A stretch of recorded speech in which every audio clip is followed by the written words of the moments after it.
Hi hello ನಮಸ್ಕಾರ. ಹೇಗಿದ್ದೀರಿ ನಮ್ಮ ಬಿಜಾಪುರ ಮಂದಿ? ನಾವು ಏನೈತಲ್ಲ ಇವತ್ತು ಬಿಜಾಪುರ ಒಳಗೆ ಯಾವ ಗುಡಿಗೆ ಬಂದೀವಿ ಗೊತ್ತ್ರಿ? ಇದು ನೋಡ್ರಿ, ರಾಮಲಿಂಗೇಶ್ವರನ ಗುಡಿಗೆ ನಾವು ಇವತ್ತು ಬಂದೀವ್ರಿ.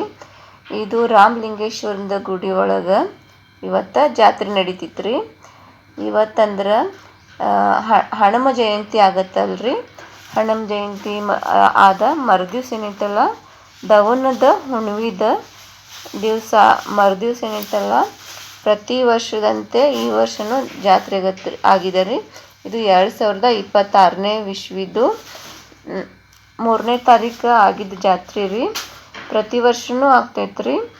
ಇಲ್ಲಿ ಜಾತ್ರೆದ ಒಳಗೇನೈತಲ್ಲ ಪುರವಂತಿಕೆ ಮಾಡೋದು ಅದೆಲ್ಲ ಮಾಡ್ತಾರ್ರಿ. ಇದು ನೋಡ್ರಿ, ಇವರು ಪುರವಂತಿಕೆ ಮಾಡ್ಲಿಕ್ಕತ್ತಾರ್ರಿ. ಇಲ್ಲಿ ಎಲ್ಲಾರು ಏನೈತಲ್ಲ ಜನಗಳದ್ದು ಎಲ್ಲ ಅದ ನೋಡಿ ಪುರವಂತಿಕೆ. ಇಲ್ಲಿದೆ ವಿಶೇಷ, ಇದು ಸುಮಾರು 400 ವರ್ಷದ ಹಳಿದ್ರಿ ಇದು ದೇವಸ್ಥಾನ. ಇಲ್ಲಿ ವಿಶೇಷ ಏನಂತಂದ್ರೆ ರೀ, ಪ್ರತಿ ಸಂಜೆ ಹೊತ್ತಿನಾಗ ಏನೈತಲ್ಲ ಪುರಾಣ ಹಚ್ಚಿರ್ತಾರ್ರಿ. ಪುರಾಣದ್ದು ಕೇಳ್ತಾರೆ. ಪುರಾಣ ಆದ ನಂತರ ಅನ್ನಪ್ರಸಾದದು ಇರ್ತೈತ್ರಿ. ಮತ್ತು ಹೆಣ್ಮಕ್ಳಿಗೆಲ್ಲ ಮುತ್ತೈದೆಯರಿಗೆ ಉಡಿ ತುಂಬು ಕಾರ್ಯಕ್ರಮ ನಡಿತೈತ್ರಿ. ಮತ್ತು ಇಲ್ಲಿ ಕಿಚ್ಚದು ಹಾಯ್ತಾರ್ರಿ. ಕಿಚ್ಚ ಹಾಯ್ದು ಇದು ಮಾಡ್ತಾರ್ರಿ. ಪ್ರತಿ ವರ್ಷವೂ ಇದು ಇದೇ ರೀತಿ ಸಂಪ್ರದಾಯ ಐತ್ರಿ. ಮತ್ತು ಇಲ್ಲಿ 7 ಹೆಡಿ ನಾಗರ ಸರ್ಪ ಐತ್ರಿ ಇಲ್ಲಿ ವಾಸಸ್ಥಾನ. ಎಷ್ಟೋ ಜನ ಹಿರಿಯರ ನೋಡಿದವರು ಹೇಳಿದಾರ್ರಿ. ಇದು ಇಲ್ಲಿ ಹಿರಿಯ ಜನ ಅದೊಂದು ರೀತಿ ವಾಡಿಕೆ ಐತ್ರಿ. ಇದು ರಾಮಲಿಂಗೇಶ್ವರದ ಜಾತ್ರೆದ ಉತ್ಸವದ ವಿಡಿಯೋ ರೀ. ಇಲ್ಲಿ ಏನು ವಿಶೇಷ ಅಂತಂದ್ರೆ, ಇದು ಕೊರೋನಾ ಸಂದರ್ಭದಾಗ ಸುತ್ತ ಇಲ್ಲಿರೋ ಅಷ್ಟು ಜನರೊಳಗೆ ಒಬ್ರಿಗೂ ಕೂಡ ಯಾವುದೇ ರೀತಿ ರೋಗ ರುಜಿನ ಅಂತೂ ಒಬ್ರಿಗೂ ಬಂದಿಲ್ಲ. ಎಲ್ಲರೂ ಆರಾಮದಾರ್ರಿ. ಅದೆಲ್ಲ ಆಶೀರ್ವಾದ ಇರೋದು ಶ್ರೀ ರಾಮಲಿಂಗೇಶ್ವರನ ಆಶೀರ್ವಾದ ಎಲ್ಲರೊಳಗೂ ಐತ್ರಿ.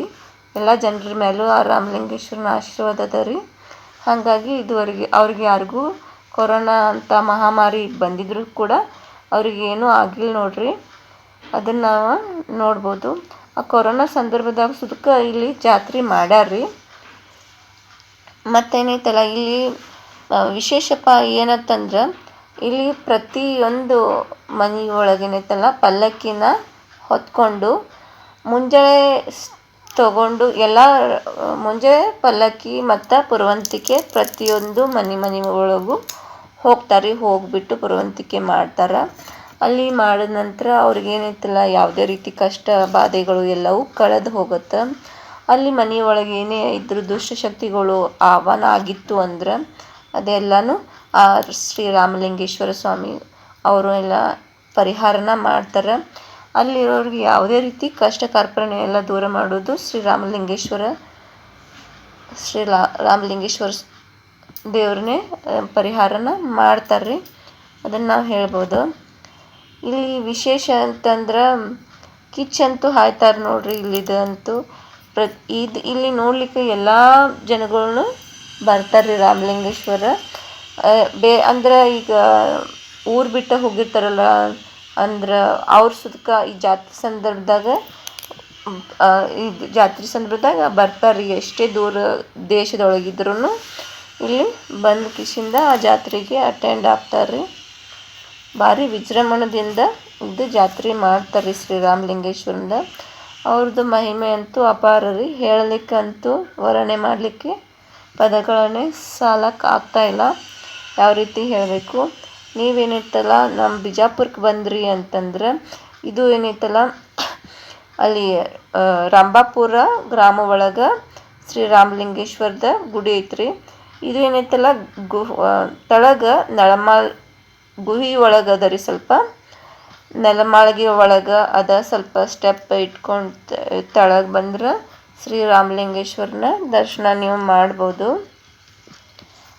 ಶ್ರೀ ರಾಮಲಿಂಗೇಶ್ವರದ ಆಶೀರ್ವಾದ ನಿಮ್ಗೆ ಪಡಿಬೇಕು ಅಂತಂದ್ರೆ ನಮ್ದು ಕಮೆಂಟ್ ಮುಖಾಂತರ ಶ್ರೀ ರಾಮಲಿಂಗೇಶ್ವರ ಸ್ವಾಮಿ ಒಳ್ಳೆಯದಾಗಲಿ ಅಂತಂದು ಕಮೆಂಟ್ ಮಾಡಿರಿ.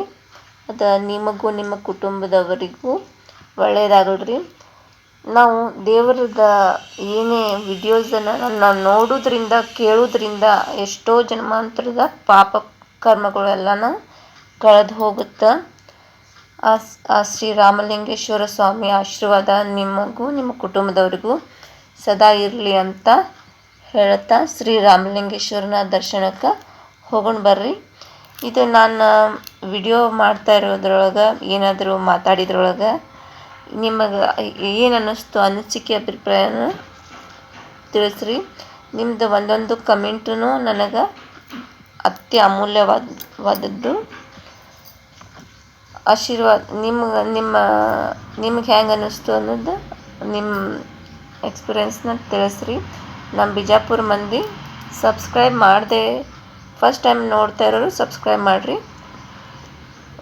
ಇದು ನೋಡಿರಿ ಶ್ರೀರಾಮಲಿಂಗೇಶ್ವರನ ದರ್ಶನ ನೋಡಿರಿ ಹೆಂಗಂತ ಅನ್ನಿಸ್ತು ಅದನ್ನು ತಿಳಿಸ್ರಿ. ರಾಮಲಿಂಗೇಶ್ವರನ ಮೂರ್ತಿ ನೋಡ್ರಿ. ಇದು ಜಾತ್ರೆ ಸಂದರ್ಭದಾಗ ಮಾಡಿದ ವಿಡಿಯೋ ರೀ. ನಮಸ್ಕಾರ.